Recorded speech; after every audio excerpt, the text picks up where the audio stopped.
வேலையில் ஜாக்கிரதையாயிருப்பவன். நம் அனைவருக்கும் தேவன் அருமையான நல்ல வேலைகளை கொடுத்துள்ளார். வேலை இல்லாமல் இருப்பது எத்தனை கடினம். வேலை இல்லாமல் திண்டாடுவோர் நம் நாட்டில் அநேகர் உண்டு. ஆனால் தேவன் நமக்கு நல்ல வேலைகளை கொடுத்து ஆசிர்வதித்திருக்கிறார். அவருடைய பரிசுத்த நாமத்திற்கு ஸ்தோத்திரம். ஆனால் சில கிறிஸ்தவர்கள் தங்களுக்கு கொடுத்த வேலைகளில் சோம்பேறிகளாயிருக்கின்றனர். தேவன் தங்களுக்கு கொடுத்த வேலை என்று நினைப்பதில்லை. தங்களை விட அதிகம் படித்தவர்கள் இருக்கும்போது அவர்களுக்கு கிடைக்காத சம்பளங்கள் இவர்களுக்கு கிடைப்பதுண்டு. ஆனால் அதற்கு நன்றியாக தேவன் நாம் செய்வதை கவனித்து பார்க்கிறார் என்ற எண்ணம் சிறிதளவும் இல்லாமல் ஏனோ தானோ என்று வேலை பார்க்கிறவர்கள் உண்டு. அது தவறான செயலாகும். அந்த வேலையை கொடுத்த தேவனை அது கனவீனப்படுத்துவதாகும். ஒரு வேலையை தேவன் ஒருவருக்கு கொடுத்தார் என்றால் அதை செய்வதற்கான ஞானத்தையும் சத்துவத்தையும் தேவன் தாமே தருகிறார். ஞானத்தோடு செய்யப்பட்ட ஒவ்வொரு வேலையும் தேவனுக்கு மகிமையையும் கனத்தையும் கொண்டு வருகிறது.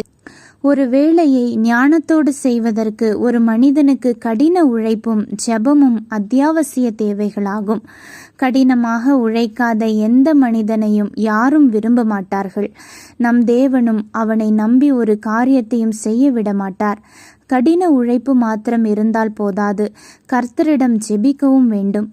கையிட்டு செய்யும் எல்லா வேளையிலும் நன்றாக செய்ய பரத்திலிருந்து வரும் ஞானத்தினாலும் அறிவினாலும் புத்தியினாலும் என்னை நிரப்புங்கள் தகப்பனே என்று தினமும் ஜெபிக்க வேண்டும். ஜெபித்து கடினமாய் உழைக்கிற எந்த ஒரு மனிதனையும் கர்த்தர் கனம் பண்ணுகிறார். அவர்களை தம்முடைய ராஜ்யத்தின் வேலைக்காகவும் தயார்படுத்துகிறார்.